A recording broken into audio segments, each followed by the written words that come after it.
I'm Dean Jackson. You're listening to the More Cheese Joe- Less Whiskers podcast with my special guest, Joe Stumpf. Hey. And I'm super excited about this. For people who have heard me mention this, mysterious Joe Stumpf, maybe the most influential man in my life. Wow. I'm going to go there with that. That is, there we go. I just spoke at Eben Pagan's coaching summit in Portland last week or 2 weeks ago, and it was deja vu. I mean, it was Eben on stage, me in the audience, and then and Eben, Richard on sound, Annie on guitar. And she's new to the band, but Annie. And then Eben introduces me as like one of the most influential guys in his life, and that's true. For both of us. That's yeah. You remember those days? I have this memory of us sitting next to the pool at my apartment, and you guys sitting down, and you go, "No, we got to show you this. We got to show you this." And you go, "Yes, select a target market." Yeah. Compel a prospect to call you. Educate and motivate them to meet you. And remember that, and you laid out, I think it was the 8 profit, what you call the 8 profit. I didn't call them the 8 profit activators then, but that was the beginning of it. You're absolutely right. Yeah. That was the before, during, and after. But that was before, during, after. That was like the kind of foundation of it. Before, during, after came maybe 10 years later. But that was epic because it gave us such an amazing container. Like, day 1 is select, compel, educate. Day 2 is present and deliver. Day 3 is, create lifelong relationships. And it was so cool that the way that we laid that out. And that's your genius, Dean. Your genius is creating global context.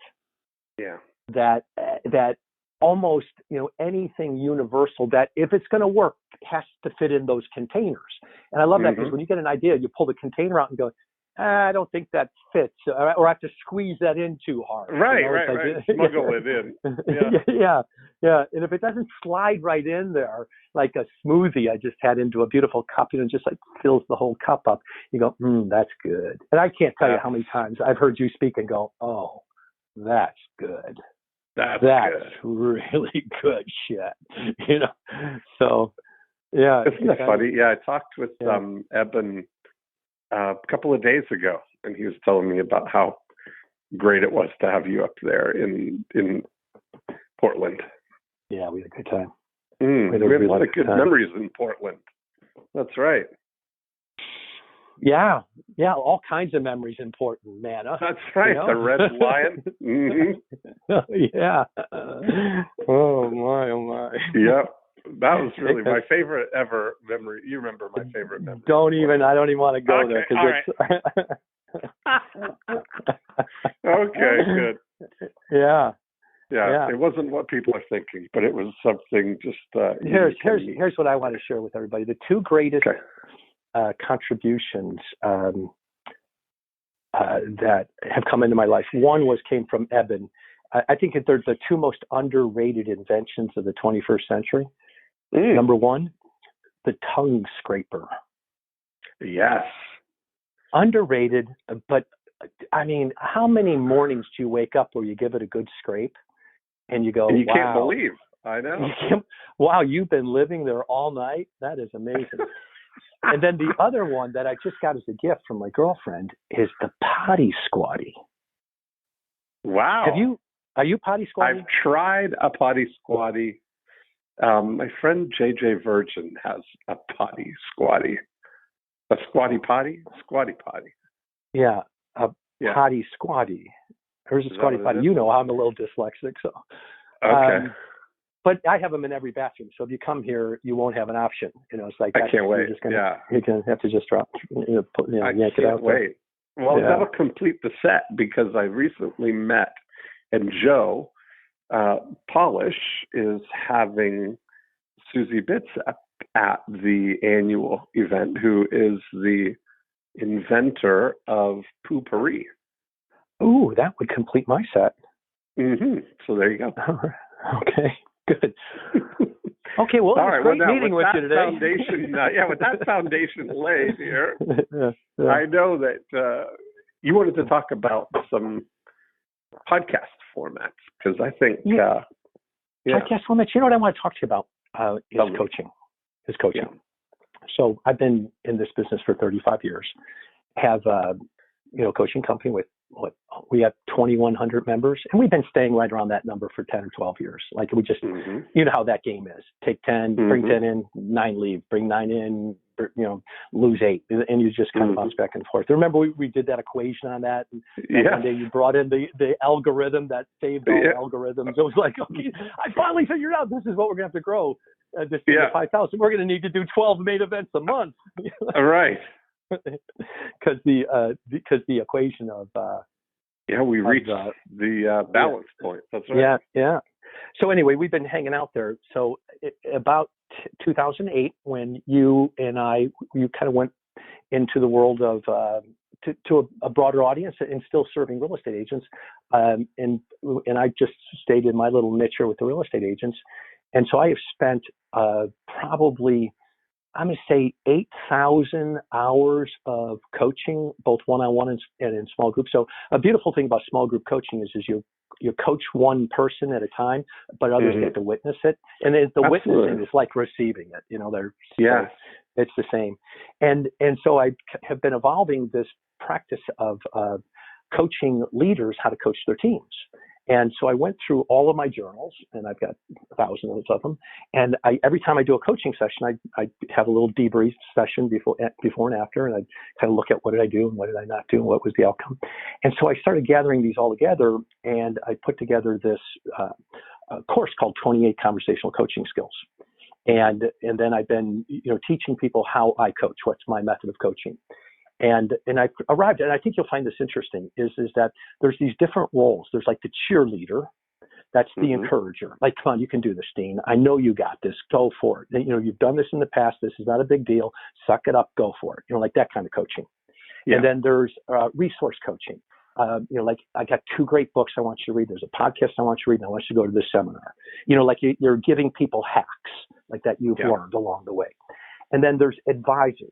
Now, advisor is different. Advisor is a person who has a direct experience and has been where you're going, and they're coming back to say, okay, here's my advice, and they're giving you a very clear experience they've had. That's why real high-end advisors are paid a real lot of money, because they've already been there before, and they can come back and tell other people about it. And then there's friends, like you have a friend. Like actually, in many ways, Evan even presented the thought that some coaches are just paid friends. Like you just need to have somebody who loves you unconditionally and just accepts you where you're at and just hangs with you. And then there's catfish. And you remember that metaphor I created where they shipped the whitefish from the East Coast to the West Coast in the early 1900s, and they figured out that by the time that the whitefish got into port, they're real soft and mushy. So what they started to do was throw a catfish in there. And the catfish is the arch enemy of the whitefish and would chase it around. And so they come into port and they're fresh. So, and so sometimes you need a catfish, somebody that gets on your ass and says, I'm going to hold you accountable, and there's going to be consequences if you don't get this done. And then the last one is a coach, a real coach.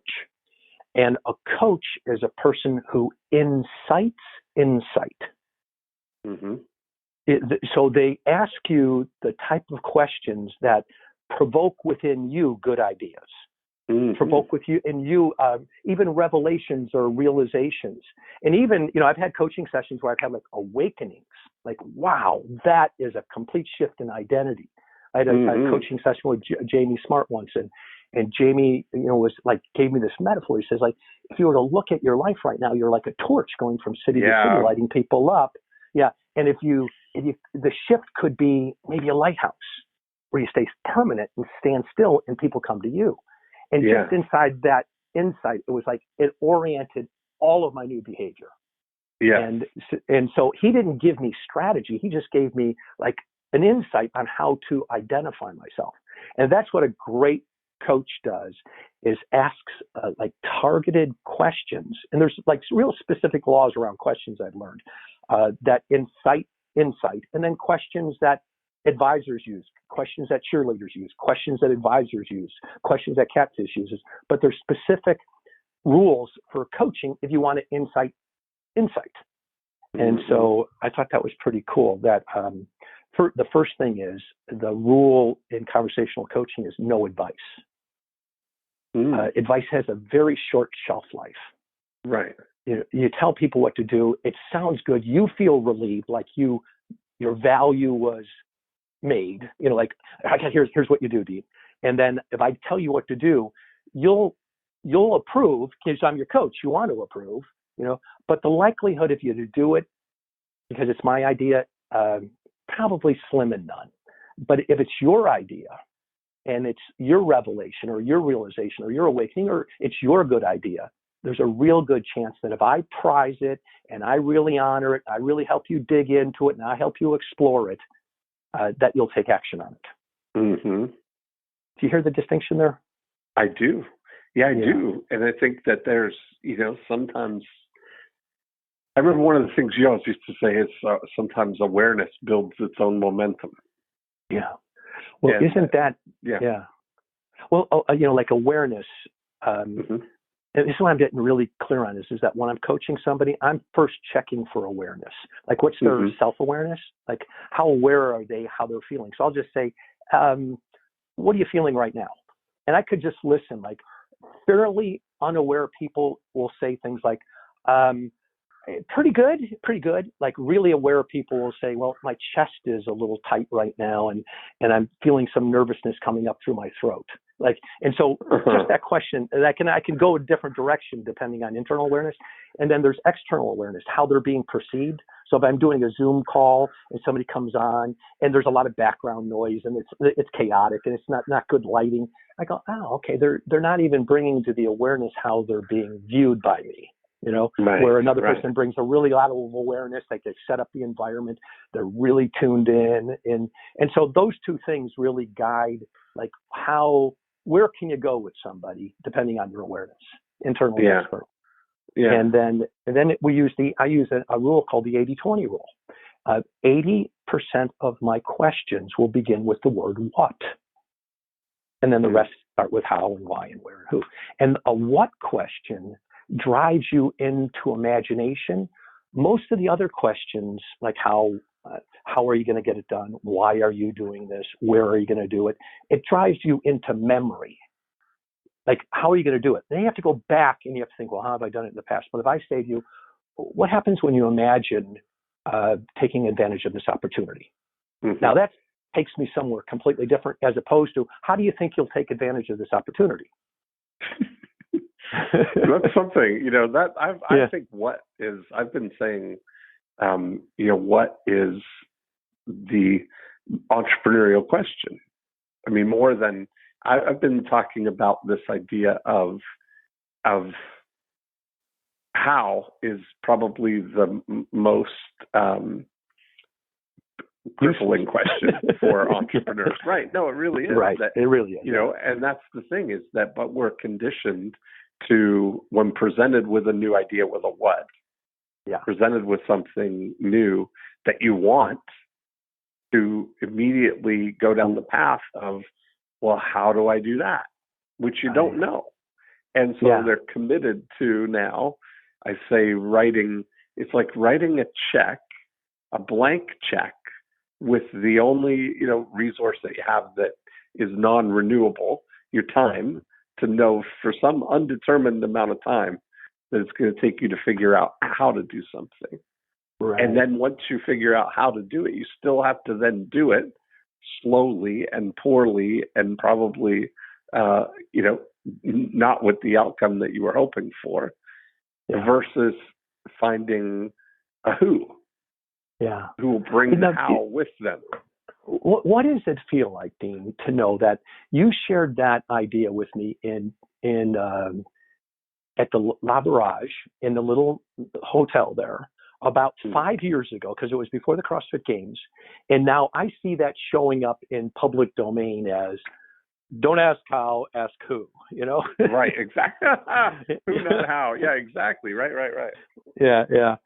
Yeah, I'm with you 100%. So the question, depending on awareness, gives you a degree of what question you can open up with when you're coaching somebody. So I just got off the line with a pretty high-end client of mine, and the question I asked him, because he's looking right now at what direction does he go next. He's looking at his current business. So the question I asked is, what costs you the most money, energy, and resources to create and support that is valued, meaning consumed or impacted, the least, that is valued the least by your very best clients? Now, just let that question settle, and it takes you deep into a place, like you have to look at the existing things, then you have to really ask, costing me energy, time, resources, thinking, worrying, all that stuff, the cost to create, to make it, and then to support it after it's made. That's actually valued the least by your best clients. And I put that layered in on top of my company. I'm going, God, I've got some things that takes us time to create and support that is valued, but by least valued clients. Not by my very best clients. What would be some examples of that? Like, what do you, when you say that, what do you? In my world, so I could invent a lot of things to create and support, like the design of a workbook, like the design of handouts, the design of handing out materials. Yeah. But then when I'm with the group, what they value is me. Yes. They value my interaction with them. Yes. They value my presence with them, my real-time creation in real moment, like a channeled energy versus a prepared script. Yeah. My best clients do. Now, my least valuable clients, they go, well, can we get a copy of the notes? Can you give me, screenshots of that? Which is valuable, but it's not my best clients aren't asking for that. Right. Yeah. They're there and receive it right there. Yeah. And my create, the team takes time to create, and then the team to support it, print it, all that stuff. I look at it and go, God, we spent a lot of money, a lot of time, and a lot of energy. And my very best clients, they actually sometimes forget, they leave it on the table. It's not even all that important to them, but they'll come up to me and say, the insight that you shared with me during lunchtime, that was profound. And I go, wow, what you want is me. Well, they want to drink the milk straight from the cow. That's the thing, and that I've really, I agree with you. There's so much, how I use that kind of thought is that I realize that the way I do these podcasts, the way I do all my podcasts really is realizing that that's the raw material, right? That's where everything comes from. Yeah. But then also to realize that there's so many derivatives that you can take from that other people can create. So I don't spend any of my time or energy on the creation of all of those other things.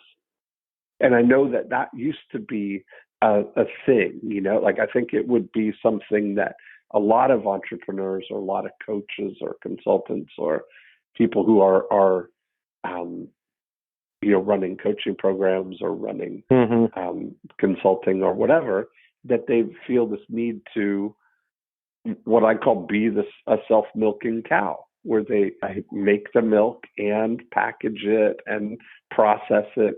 I put up a funny thing the other day on Facebook. I just had this insight that cows don't make ice cream. All the cows do is they make milk. And there's, all these other things that come from it are because of unique teamwork with people who love to make ice cream, and love to make yogurt and butter and cheese curds and all that stuff. So this guy that I was just working with, so I asked him that question. And he kind of drops into some deeper silence, like mindfully. And I listen to him. I listen to his silence, and I say, "So what's coming to mind first?" And he says to me, "Well, God, the first place I went to was, it's not what, I think it's who," which is an insight for him. I said, "Is that fresh thought for you?" And he goes, "Yeah, I got 2 people on my team right now that I'm really wondering how much value they bring to my best clients." And then I got, a couple other people on my team that bring a ton of value to my best clients. Yeah. And so my question is, well, what can you say about these 2 people? Are they creating stuff and supporting stuff? Like, have them really look at that. And he says something like, well, those 2 people that bring the least value, they do support kind of the lower end clients in our system. And my best 2 people, they support the higher end people. And so it's like, it really got his imagination going. So like a great question to ask for insight once something gets stimulated is, so what do you imagine the opportunity is now? That's great. And just allow the client to arrive at their own insight without prompting them. Like if you were to prompt them, like prompting would be like, well, of those 2 people, which cost you the most? Which one would you not hire again? Knowing what you know about them now, which one would you not hire? Which are good questions, but not insight provokers. They come from more of a place where you want to kind of help close the loop on that, or to help come to a conclusion on that. Right. And it draws you into your memory. Like if you weren't going to hire them again, who would that be? You'd have to look back and go, well, you have to look into your history. It doesn't push you forward. And so, and I'm just fascinated by, actually, a partner, I'm working with a guy named Josh Keene. He and I have formed this company together. And we're writing an article after I watched Mitch Simmons speak. You know who Mitch is? Or Michael Simmons? He writes for Medium. You know who he is. Yeah, I know him. Yep. Yeah. And so he did this study on blockbusters. Have you heard about this? Tell me a little more. Here's a book called Blockbusters, and he did a talk at Evan's conference. And what they did was they studied the books and the articles that get the most read, because content is exponential right now. Consumption is going down. Yeah. But he was saying, but what's getting consumed is a very few number of articles are getting exponential consumption. A few authors are getting exponential consumption, but there's so much coming on that people are sorting through and they're just going for their favorites. And he identified what the qualities were of what gets consumed. And it was really interesting. He said that for an article, it's 90 hours per article, with 5 social science academic papers citing it, and at least 10 or 12 books cited in the article. That gets goes exponential. And that just speaks to like the amount of content that's going out, people blogging, like what's their thoughts for the day, and it goes up there and it just becomes white noise, in the world of content. And that really made me, I don't know where I was going with that, but that really made me think, like, what is, like, we're writing, so I'm writing an article right now with my partner called The Neuroscience of What? And we're doing all this research on what does. and I'm going to put 90 hours into it. I'm going to do the deep work. Where in the past I do these, I do my morning joes. I whip out 2 a day, and my consumption is good, but it's not like epic, Right. Yeah. To what end, though? So let's talk about that, because that's an interesting thing. Like, to what end is the 90 hours? That's a lot of hours. Yeah. So if we look at this, that if you're going to invest 90 hours into this one thing, what is the outcome that you're hoping for? Yeah, well, I think there's 2 things, because it is also a means to an end. Like, the means is, I love writing, I love researching, I love the creative process. I get up every morning at 4:30. From 4:30 till about 8 o'clock every morning I write, but my rush is to deliver.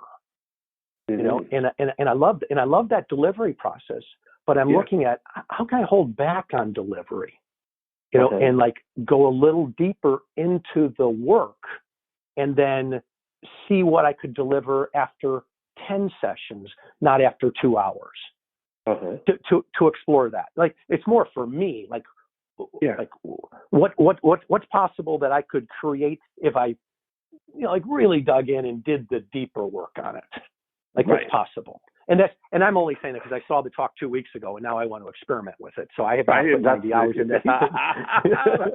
But I love that about you. That's your model though, right? Like you love to go deep onto things like that. So I look at the thing and I would look at what could happen. Like if you compare, let's say 90 hours on one article compared to 2 live coaching, conversational coaching podcast episodes every week for a year. Right. Transcribed, summarized, highlighted, all of the derivative things that could come out of that you're 90 hours into something. I don't know. And, I just look at that and you start to think what could be a what are greater... the possibilities, right? Yeah, what are the possibilities of that? If on the output of the consumption of it and what would occur from that. And try this on for a minute. What is true about all the hours that have already been put in of years and years and years of reading and coaching and studying that allows you to be spontaneous on those conversational. Well, that's what I think. That's the barrier to entry. That's where that's why I'm saying that you said earlier that the thing that your highest, the thing that your best clients value the most is you in your brilliance at that moment, right? In real time. Bringing your best self in real time to that thing. And it's an element of improv theater in a way, right? That's what happens. It seems like it's happening effortlessly, but it's only because of the 35 years of, it's you finally tuned that your best self is present right now, presented with that. Right. Only flavored a little bit by your most recent model or lens that you're kind of looking through. But I don't know. I look at now Dean. Now here's this is an insight. You're giving me an insight. Now here's the thing is like prize this insight. Like what you just created some space for something to rise in me right now. Like I'm really looking at that. Like wow, that's so true. I mean, and I know it. Like I know what you're saying is true for me. Like it's like something's happening. Wow, that is true. You're like so, and then I'm looking at now help me on this path. So I'm going into this new arena called outside real estate, and I have this thought called, I want to write one great article that gets published in Fortune magazine that gets out into the mainstream. And that's when I'm watching him up on the screen. He writes for Medium, and he has 7 million readers on one of his articles. I'm thinking, wow, that is now. Would I put 90 hours in to get 7 million, or is it a year doing podcasts to get 7 million? And that's where I was coming from on that. Right, but you don't need 7 million. That's the thing. To what end? Right? Like, to what end? Right. To what end?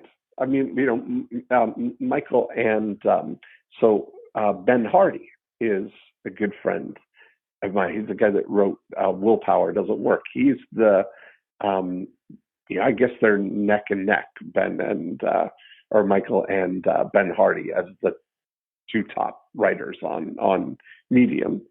And we've had conversations about this same thing, about what, where does that go?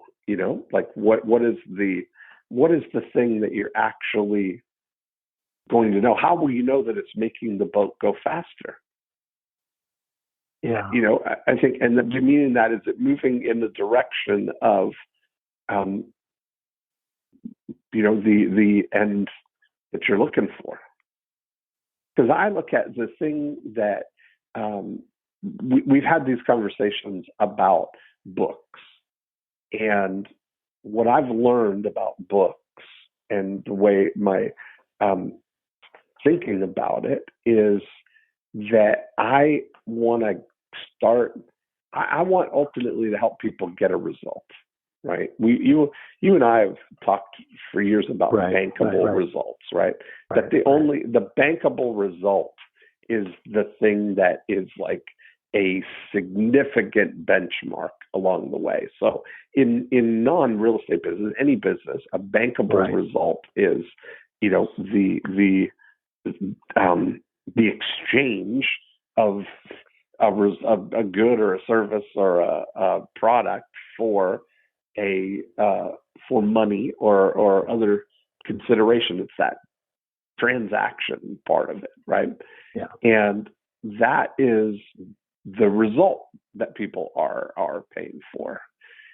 And everything along that way, especially if we're thinking about it as a business context, that if the purpose of what you're doing is to drive a business, then there are certain things that are going to move that forward. And so we used to talk about leads are like a measurable, bankable result that you can get from something. Is it getting you more leads? Is it getting you more appointments? Is it getting you contracts or closings or referrals? Those are like the 5 bankable results, right? And so if I look at the writing anything, book, article, email, anything, in what context is the role of it, right? Where does it fit? Is it to generate leads?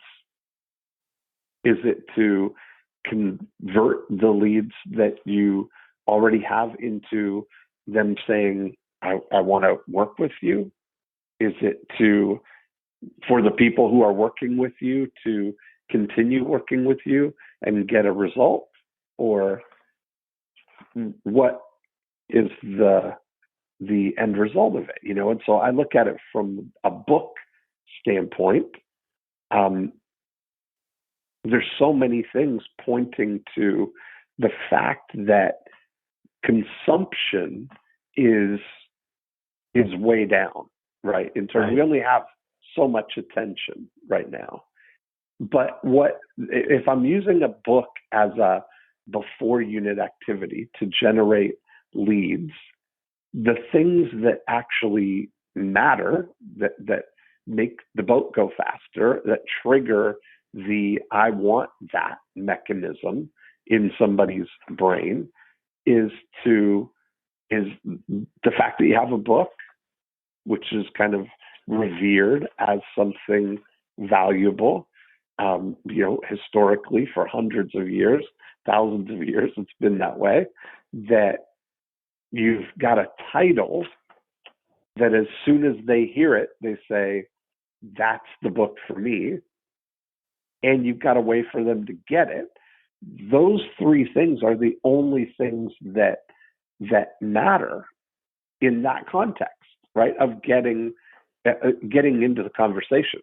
Because now that there's all the digital data and stuff, all the readership data is available now. And there was a big article about the state of readership, and it seemed crazy, but they're saying like 58% of books that are bought are never opened. Yeah, that goes way back though. Remember Tom Peters talked about that in Search of Excellence? I don't know what he opens up. But he opens up his first chapter. He says, if you're reading this, you make up about 45-50% of the total population that will actually even open this book. That's great. And then a little further on, he goes, if you're on this page, you're now down to 22%.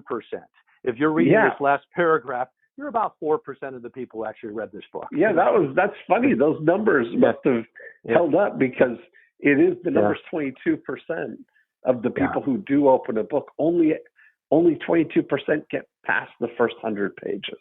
Isn't that amazing? So so I say to people, like, what that's why I love the concept of a 90-minute book. Yeah, no, I love all of that. It triggers that mechanism, and it gets you in the conversation, which is now going to lead to them getting the result, because they're not going to get the result from reading the book anyway. Yeah. No, that's part of, I'm with you 100% on that. I love your thought process. The book that we're writing right now is 101 what questions every coach must have instant access to while they're coaching someone, So, and I know that when a coach sees that title or something similar to that, their thought is, I got to have, because people want, my experience is whenever I'm coaching coaches, they're like, can I get a list of those questions? Yeah, they want cheat sheets. That's exactly it. But that's the thing. It's like this shortcut. Yeah. It's like they would be. Well, can I just ask you for permission if I could put 90 hours into my book, please? Absolutely. I mean, you do you. You do you. That's it. In the words of our other friends, let's count our piles, right? Your pile's bigger than my pile. I gotta listen to you. Whose stack is bigger? You got 10 years on me, so there. Oh, I love that. I love that. But Dean, that's that whole bankable results, when you boil everything down. Yeah. That's that's what in our business keeps people coming back. I mean, if there's a moment where they're going to cancel, it's like they don't cancel. They can draw a direct line to their bank account. Yes. And if they can, it's like it's inconceivable for them to even like think of leaving, So, yeah. So I'm excited about this stuff, so that you're thinking of doing, outside of real estate. What's that looking like? Well, we got a good model that we've set up. So the process that we're experimenting with it and hashing out all the content and putting together the course curriculum. But we started with an 8-week program where people meet once a week for 2 hours on a Zoom call, and it's all coaches and team leaders. And I bring a person on, and I, just basically say, what do you want to talk about? That's it. And you got 12 minutes. And in 12 minutes, what I know is I want to do insight. I want them to get some fresh thinking that causes them to really look a little deeper on what's their next step. And then people witness that, and then I play it back. So we have the recording of it. We instantly play it back. And then I unpack it. And I stop every second. I say, okay, what would, in that first 30 seconds, what just occurred? And then I can actually point out and say, if you watch his eye movement or we watch his head, you just watch where how he started to adjust himself. Like, how can I tell if he even grokked what I asked him? How come I asked him a third time? How come I asked him a fourth time? And what I find is it's like Michael Jordan sitting with another, ball player in the NBA who is playing game film from the championship game, showing him every shot that he took and then unpacking it. Now, you see my right elbow? See how I'm pushing off to the right? And then my left hand is coming up here. The reason I'm doing that is I can see the guy coming up on the left-hand side of me. And I know I got to get this shot, and it's like really fascinating to see to show them what they didn't even see. And that's so I've done 2 or 3 of those. We've done 3 of those classes. I probably unpacked 100 so far, and now we're putting that all into a book, and the book will teach the lesson. And then there's the QR code where they just wave their phone, and that little coaching session pops up. That little skill is taught, so they get. I'm back on QR codes now. I am too. I saw awesome. somebody in my mastermind. I can't remember who it was, but he came up with a book for tennis, and he's got the 40 most popular moves. And so, he explains the move, and then he has Martina. What's Martina's last name? Oh, that's Will. Yeah, Will. Will. Yeah.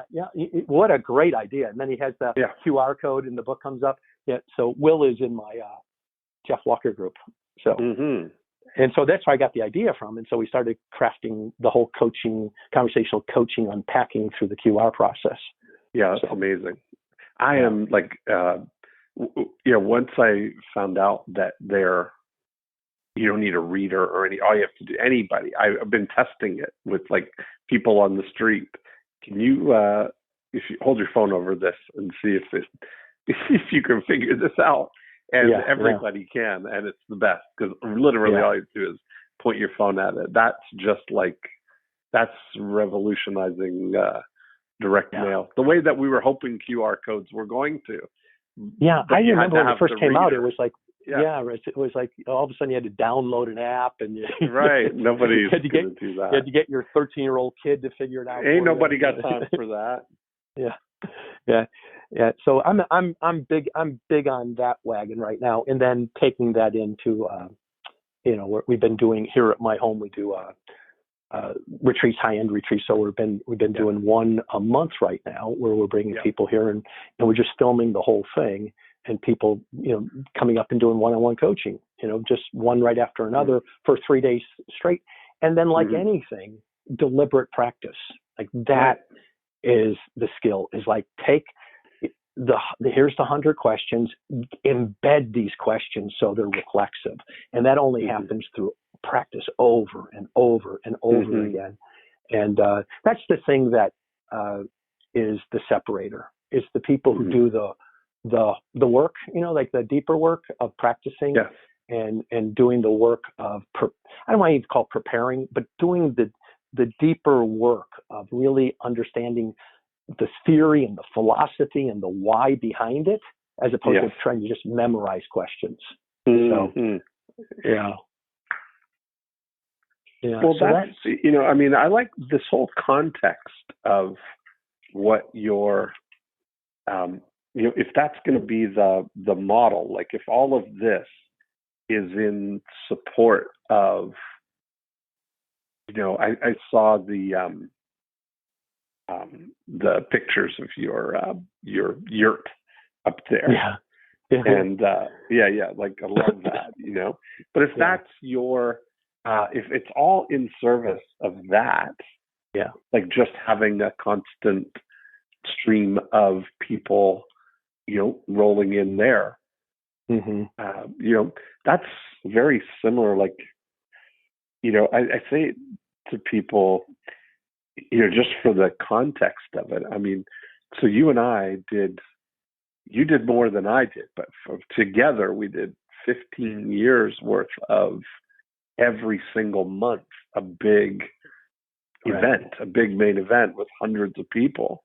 And, I always say when we stopped doing the main events, that you and I both were kind of aware of how long it took to get that rhythm out of our systems, like literally, we spent the better, part of our lives trying, either recovering from or getting ready for a new big event. And now that I do these smaller events where people come here, or I travel to, I just did my little world tour over the summer here in Toronto and London and Amsterdam, and I'm going to Australia in November. But I just love that small event of having 12 or 15 people, and if that's the thing, like, literally, it's what a great way to set up like a thing where all you're doing is the thing that you really love. That's all I wanted. That's all I do. I don't want to do anything that I don't absolutely love to do. I love waking up in my own bed. Yes. That is become like my highest priority in life is organize everything so I wake up in my own bed. And so that was the premise of why I built this house and built this ranch and built this whole setup. And now, you know, and I watched you do those business blueprints, and you know, and I remember saying to you, or you saying to me once, like, you know, people come up to me and go, "How do you fill those rooms?" Well, you spend about 20 years talking to thousands of people. Step one. That's right. Yeah. Yeah, and I know we sent up this process here, and we fill it every month, you know, and we're booked out for 3 or 4 months right now, and I just that's what my future is. My future is once a month, 15 people come to Compassion Ranch for 3 days. I've got a world-class chef who cooks the most amazing food. So I get to eat like extraordinary 3 days because I don't eat a lot the rest of the month, but I get to gorge for 3 days, which I love. Yeah. And then, you know, and then I have the pride of being in my home, you know, and sharing my life and, you know, and letting them, you know, knock me off the pedestal and come up on the pedestal with me, you know, like take me off, you know, like don't set me up to crucify me, you know, like I'm a human being and I'm going to work with you and we're in the trenches here. And that's a real gift to give people. You know what I mean? When you're sitting with them at a table, as opposed to being the sage on the stage, you're the guide by their side, you know, and there's some richness in that relationship, which, you remember, well, the main event, we didn't even know anybody. Remember our like, hey, you, hey, oh, is everything, is everything okay? Yeah. How'd that thing work out? Is everything good? Yeah. And, you know, you love them, but you don't know them because you're on to the next city, you know? Yes, that's exactly right. You recognize them, but you don't have any context for them. Yeah. But here, you're deep into their life and you're deep into their business, and you know their concerns and you know their frustrations. You know, I love what Joe Polish said. He says, you know, people don't care how much you understand. I think he said what they care about is that they feel understood. I hear that. You know, and in the small setting, when there's 15 people in the yurt, and you're going one person at a time, giving everybody your full attention. Everybody is giving them feedback, because if feedback is the breakfast of champions, like if you can get great feedback from people who are in a conversation that everybody is tuned into, that's where growth occurs real quick. Yeah, and that's what we set up the whole environment for. Because when you're coaching is, okay, I need some feedback. Like, what are you guys seeing that I'm not seeing? And then you teach people how to give feedback, because that's where insight lives. So like insight lives inside feedback, but it's not constructive criticism. Here's what I'm experiencing is feedback. You know, and so when you come from that place, people get to see like how their behavior is impacting others. And that's all they need to know. And very rarely do we ever get feedback from anyone. You know, most people are so focused on themselves, it's not even part of their mindset. Like, oh, you want feedback, you know? Yeah. So that's what I love about this environment and doing it here. And it's quiet and it's away. It's in Sonoma County and people are rarely ever come here. And and I love the thought that you go out all over the world. I mean, that must be fascinating. And maybe one day I'll for in the summer, just for because I want to go to some of those places, you know. But most of it is like I've kind of taken an academic year approach now, where I kind of look at, you know, September through May as kind of like the academic year, like being here in Florida, and then any of the traveling aside from Australia. I'm going to go to Australia in November, but aside from that, I do all the events are here at Celebration. And beautiful! Yeah. So right in my backyard, you know. Yeah. Oh yeah, that's right on your golf course there, you know. Right there. Right. Yeah. That's where I was thinking about. That's why my mind immediately went to, you know, 90 hours of if you're doing. Have you got the podcast like that now? Are you regularly producing that? You know, I haven't gone down that path yet. Keep them near. we're putting it all in the can right now. We're creating all the product around it. And my first thing is to, when we step out here, because I already have a base of people I can step out with, like all the team leaders, all the guys that are in management roles, all the people who see themselves as a future team leader in the real estate business, they're our first natural client. So that's easy to step into. But the nice thing about this is it's something that they could refer someone to that they're not competing with. Right. And that's always been my challenge is by referral only is a well-kept secret because I don't want to tell anyone in the office about it. Right, exactly. I remember. I mean, that's the thing. Yeah. And so now what we're experiencing is the people who come through that are real estate agents, that are team leaders, they're introducing us to I had a dentist come up here who's got a big staff of people. He just wants to learn how to coach them better. He wants to be a better leader of his team, and he sees the missing pieces coaching, Yeah. And so that's the direction that I really want this to be by referral only. This has that kind of capacity because even a coach, they can't really do a lot of marketing if they're doing one-on-one coaching because their schedule is pretty impaired by that. What they can do is build a referral business and fill their calendar up if they do that with intention. And that's we're kind of taking the by referral only model and laying it into the coaching world. So big opportunities. Cool. Yeah. And it's like the first time it's like you, there's not I want to make as much money as possible, but there's like not a need to do that. It's like, so I can come from a place of real creation as opposed to, okay, we had a deadline. I need to make payroll. Right. Exactly. Yeah, in that circus world, that world of the circus, going from city to city with 1,000 people in main events, you're paying the last main event with the next one, and that's I know. Part of that cycle. Yeah. I remember. Yeah, that whole that's the great thing about the podcasts that can go and reach way more people than we would ever reach with a workshop. Yeah, if I could just find a guy who knew anything about podcasts. That whole model, like we just launched our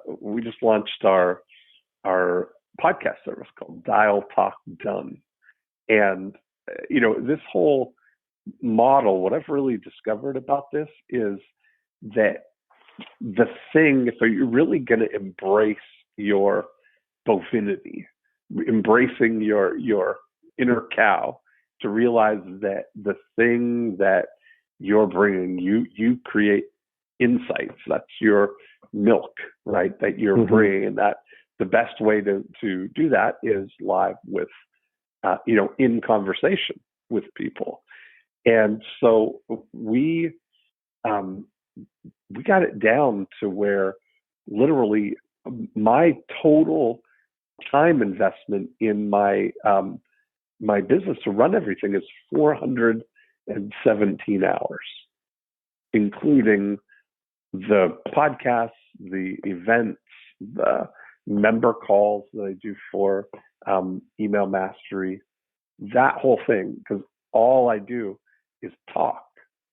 Like we dialed in, you and I were texting this morning, and this we've been talking for 50 minutes now, and at the top of the hour here, that'll be when we wrap up. That's all I do for this whole episode. Like everything else will be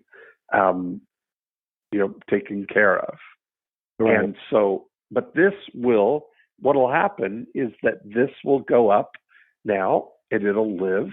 It'll be out in the world. It'll get transcribed, and we have a writer who takes the transcripts of these, and she'll find 2 or 3 to 500 word insights or little articles, and those become the emails that I send every week. So I don't write the emails that go out, but I spoke them. So it's all my words that are being sent out, but they're crafted or polished by a writer who does that, and then the team sends out these emails 3 times a week, and every email has a invitation for whatever's timely and topical. I'm starting a new email mastery group, or I'm doing a mastermind right now. I've got a mastermind coming up in September in Orlando. So we'll put that in the PS. And then the super signature of, plus whenever you're ready, here's 4 ways we can help you.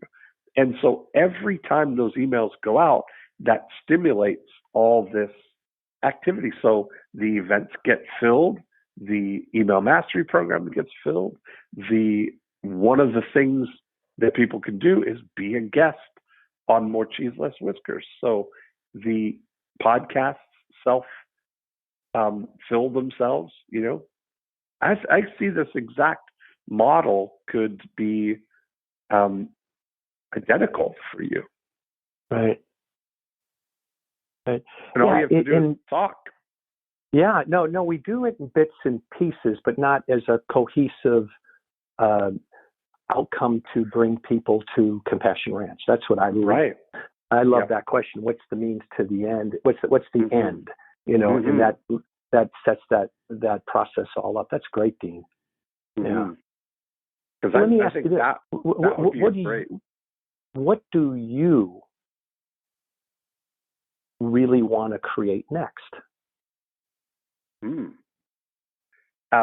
So my thing now is, now that the only reason that I calculated out how many hours it took was to realize that I have all kinds of time, and I have all kinds of insights and capabilities that I can deploy conversationally in collaboration with other people.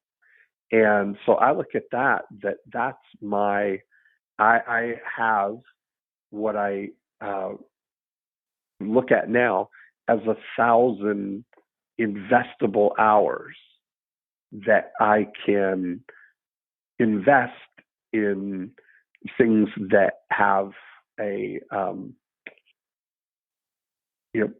look at it like almost like capital allocation, right? Where I can invest my time and my capabilities and my resources into collaborative relationships where they can create a bigger outcome without ever going outside of my unique ability. So what I've realized is that I am a catalyst, and I look at that. What my joy is finding the scale ready algorithm and figuring out what it takes to reach an outcome, like connecting all the dots, the blueprint for something that happens. Not unlike, like you and I, when we had dinner in earlier this year, I was sharing with you how, on reflection, the collaboration between you and me and Terry in all those years of growing growing by referral only, each of us with our unique ability contributions to that reached results that none of us individually have been able to do on our own. Right. So what is the new belief that you've acquired that allows you to think bigger, and I'd say bigger, or think differently today? What's the new belief? The new belief is that I don't have to scale. I don't have to have skill or interest at scaling. Right. That's a different thing. Scaling is about disciplined execution. It's about Terry Hunnefeld. It's about Terry doing the work that, executing the plan that we lay out, right? That's what keeping everything on the path. That's not a skill that I have or. And the new belief is that want to develop. That skill it's is okay. not needed in order for you exactly. to scale. Right. That's exactly right. Yeah. Right. Yeah. That I can be a contributor and a collaborator with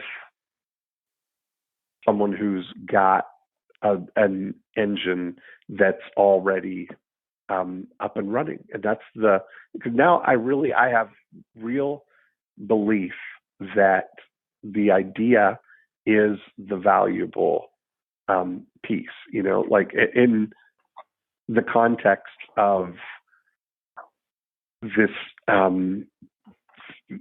fetishizing over years of time of, ideas versus execution, that execution is the most valuable thing, because ideas without execution are worthless, right?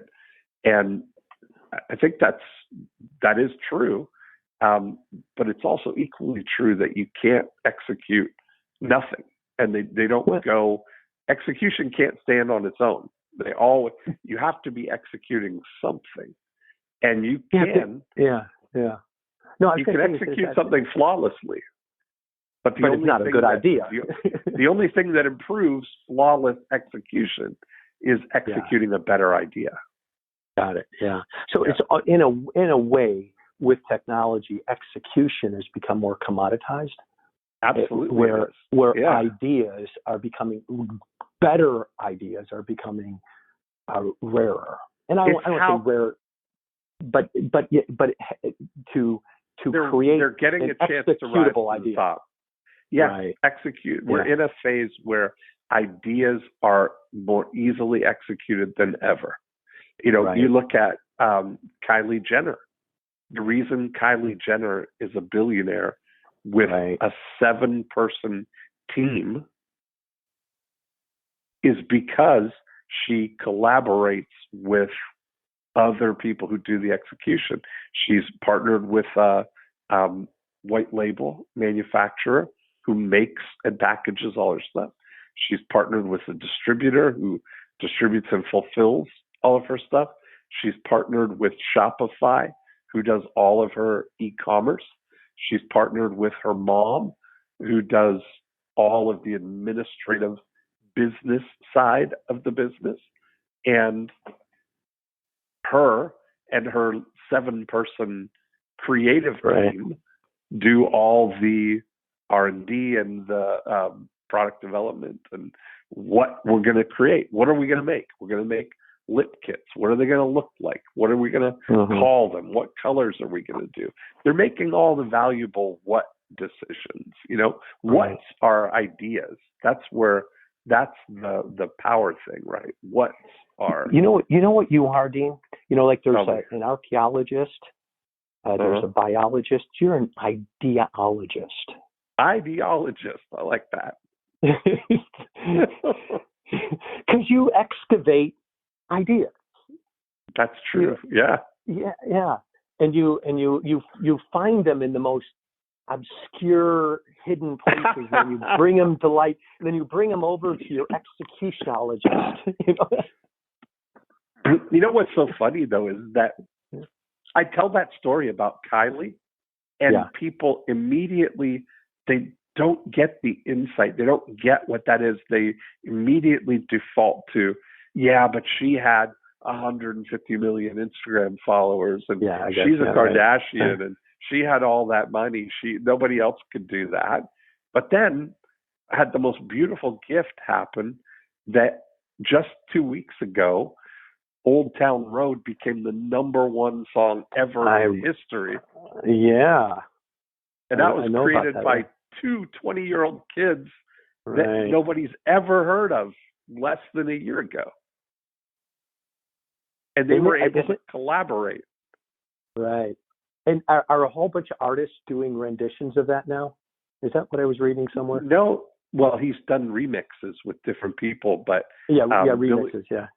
Billy Ray Cyrus got involved in it when he put out the first version, and it got on the Billboard country charts. And Billboard said, "Hold on a minute now, we can't have that." So they took it off the Billboard charts. And then Lil Nas is like, quick, can somebody get me in touch with Billy Ray Cyrus? And then Billy Ray, because what's more country than Billy Ray Cyrus? So he got involved, did a verse on it, and the song went to number one on the Hot 100 charts. And it's been, just last week or 2 weeks ago, it became the number one song in the history of the Billboard charts. No one has ever been number one 17 weeks in a row, and that did it. So and that's something What inspires you to contextually think this way? What's the drive or the inspiration behind all that? Just following my bliss. That's my bliss, is the curiosity of it. I like that kind of thing. The curiosity of it. Mm-hmm. I think that's really I just, one of the things that I really love is to just focus on things that I'm really interested in. Mm-hmm. And it's luckily for me, that passion has been marketing. That's the lens that I look at it all through, and then so I take it all in and I filter it and I put it through that marketing lens, and then even more specifically how it applies to real estate marketing. But it's just such a to me, it's joyful. I love that. It's like, so I have a curious question for you. I asked my nephew this question, Matthew Monahan, and I'd love to get your answer on this. Is what advice would you give to a 14-year-old today? I think back about when I was 14, entering high school, 1980, and what a different world it was. No cell phone, no real technology, any of was that. Email around? No email. No. AOL wasn't even born yet. No, AOL. It wasn't until 1995, 6 when it all sort of started. The bulletin boards and stuff like that, early 90s. But the modern internet was really, 1996. Okay, now take yourself back 14 years to the age of 14 now, and you know what you know now. But now I'm 14. Now say you're 14 now, knowing what you know now. What would you be curious? What would interest you at 14 that you would say to another 14-year-old? This is where I think you want to, if you got interest, I think this is where you want to put your thinking, or this is where I want you to put your energy. What would you say to a 14-year-old? I think that it's whatever they want. Whatever. I think right now, whatever they want. Whatever they want. You can do whatever you want. And if you're fortunate enough to find that one thing early, without, hopping around, most of the people that come to what they really love later in life it's because they've spent years doing what other people think they should do. Yeah, right. Like their parents or relatives or somebody telling them you should be a doctor. That's where it's at. Right. Or you should be an accountant. That's stable. No matter what the economy does, they still need accountants. Right, like that. And then people, that's a recipe for hating what you do. Right. And I think that when you look at the reality that the only reason, well, I don't know, I don't want to put words in people's mouths, but for me, practically, the only reason really to, be in a business or whatever is to support the life that I really want. Well, I was thinking more like you got really curious about marketing when you were 20, even younger, when you were 14, 15. Yeah, you were doing all kinds of creative, right? Entrepreneur, but marketing, like putting a hot dog stand outside the bar. Yeah, like those that kind of, that's curious. Wow, like this is, they're drunk and they're hungry and everything's closed and they'll give us $4 for a hot dog. Exactly. Yeah. So like that was real curious. But there's also like I asked my nephew that question, Matthew, who's done pretty well. He said, travel the world. Make a commitment to know the globe, because we're a global place. And once you can understand other cultures, you'll understand a bigger context for what you want to do in the world, which I thought was good.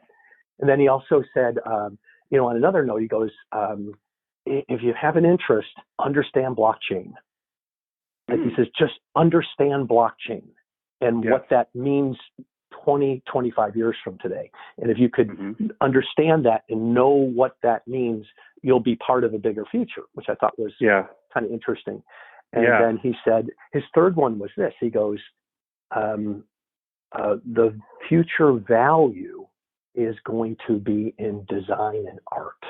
It's already in that, but he goes, understanding art and the symmetry of things and how things, and if you understand the globe, you understand the world, you understand cultures, you can see art differently. And you can see symmetry in everything. And isn't that cool? So like and down that vein, what would you say to a 14-year-old? That does sound good. I'd say listen to that. I mean, that's I think that's good. I mean, the whole thing about I would just want people, I would want to know at 14 that you literally can do anything you want. Right. I think as long that's as you brilliant. want, Because that is something, Matthew even said to me that the greatest gift I gave him, because he came and lived with me when he was 14. I remember. And he said, what you taught me just by your behavior is I can do anything I want. Yeah. Because I was living in this thing called go to college, get your degree, and then I watched you selling tapes on stage in a ballroom, and making millions of dollars and going, oh my God, you can actually do whatever you want. Right. Yeah. That's a revelation, Yeah. Yeah. And then the other thing you said, which, if you're listening to this, is like, don't step over this, especially you got kids, is the longer you're on your path, the more, like I found my path when I was 21. I learned. Right. Me too. I teach, I package, I sell. And I've been doing that for 39 years, Yeah. And so, and then I do see guys that you see them, they stumble into our lives, that are 58 years old, and they're like, I'm just getting into real estate. And I'm thinking, okay, okay,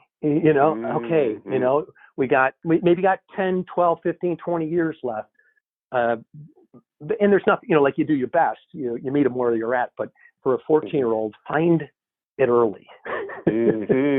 So you can be on the road for a long time. Yeah. Yeah. It goes fast, doesn't it? Does it go fast?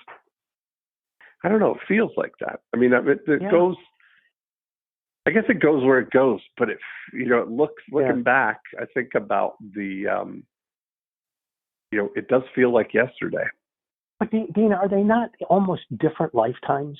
Like, I remember sitting in Reston, Virginia, and you and I sitting on the couch, and we looked at each other and we said, we're going to do this the rest of our lives. Yeah. Right.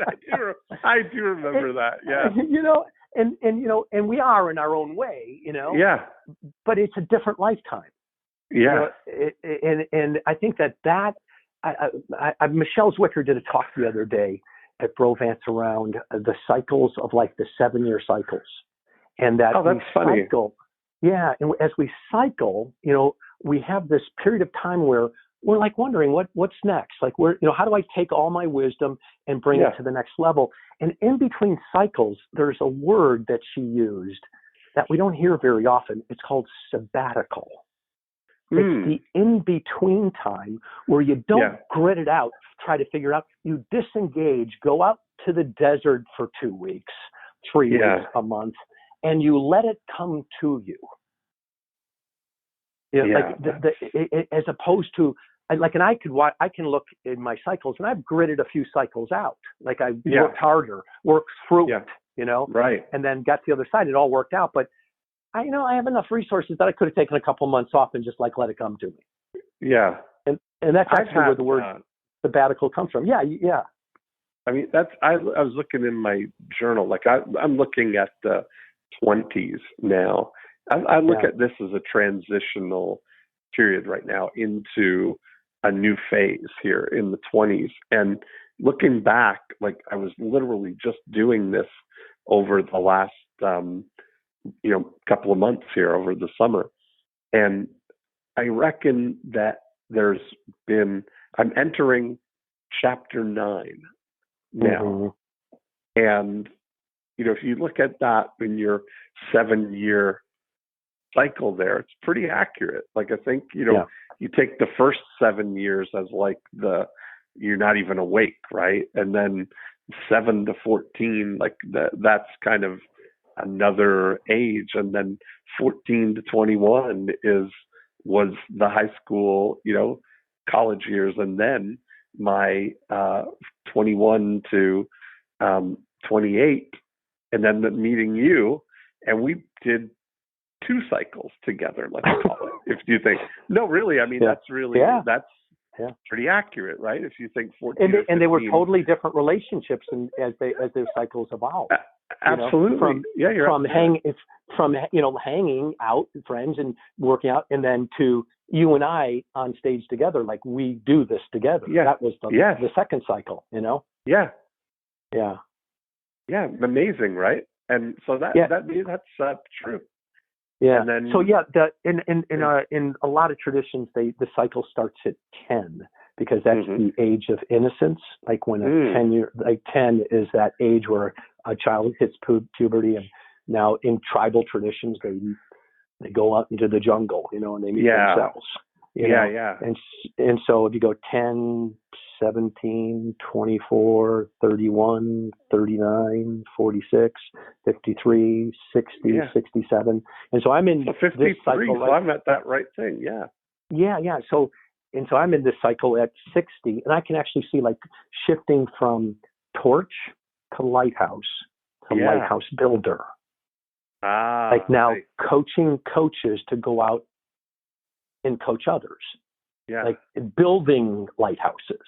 Yeah. And if I don't evolve to that next cycle, what I do is I get better at what I'm already doing, but the unfulfillment, there's that, like what you spoke of the deep joy. Like I do this for the deep joy. I think that's what we're all looking for as we go from cycle to cycle, is doing what we're doing, but deepening the love of it. And sometimes the environment has to change, and the things around it have to evolve, and you have to let go. Like I had to let go of the freaking sacred cow, the main event, in order to be here right now. Yeah. And here we are. Isn't that cool? Here we are. It really is. Yeah. What's the date today? What is the date today? I don't even know. What day is it? Yeah, it's Monday, I think. Monday, August 12th. Monday, August 12th. Look at that. Monday, August 12th, 2019. The year of our Lord. Year of our Lord. So we've known each other for 2019. When did we meet? That would have been 1994? Maybe 1993 or 2. Whenever when you first came to Toronto as for the main event.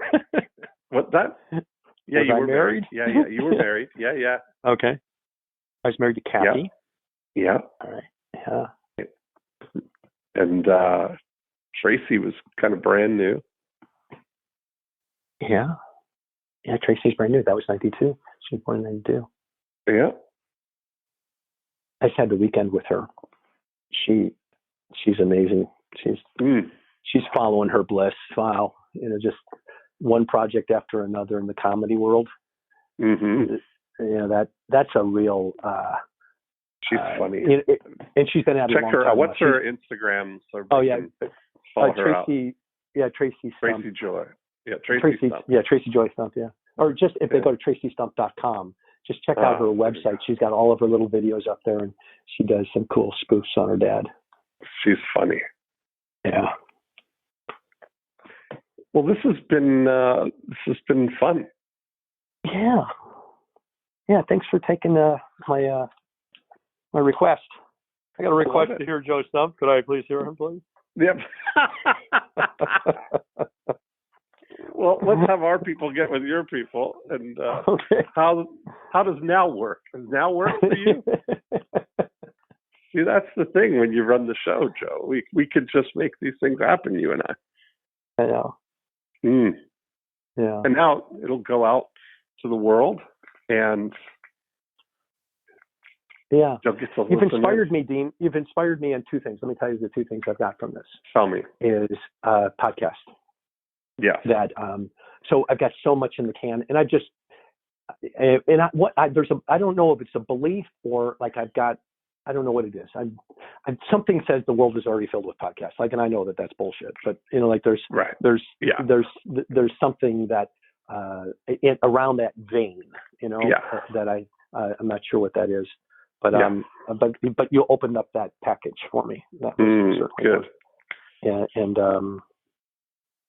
actually that's the only one. That's a really good one though. That's a game changer. Good. Yeah. Well, there you go. So what was your insight? I think I'm going to reflect more on these on the cycles, because I think that I think there's something there, something funny that you mentioned it, because that's what I've been thinking too. I'm noodling on it. Well, I'll just leave you on this note. Like, one of the themes that I'm running in my life these days is the value of conversation. Like how important it is to talk to people, and that that if I enter into a conversation with only one purpose, and that is to leave the person better than I found them. Yes. And so I love to end my little conversations with, "Am I leaving you better than I found you?" Much better. Yeah, me too. Yeah.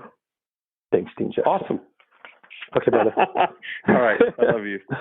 I love you too, man. Have a great day. Okay, thanks. Bye. And there we have it. Another great episode. Thanks for listening in. If you want to continue the conversation, we'll go deeper in how the 8 Profit Activators can apply to your business. 2 things you can do. Right now, you can go to morecheeselesswhiskers.com and you can download a copy of the More Cheese Less Whiskers book, and you can listen to the back episodes, of course, if you're just listening here on iTunes. Secondly, the thing that we talk about in applying all of the 8 Profit Activators are part of the Breakthrough DNA process. And you can download a book and a scorecard and watch a video all about the 8 Profit Activators at breakthroughdna.com.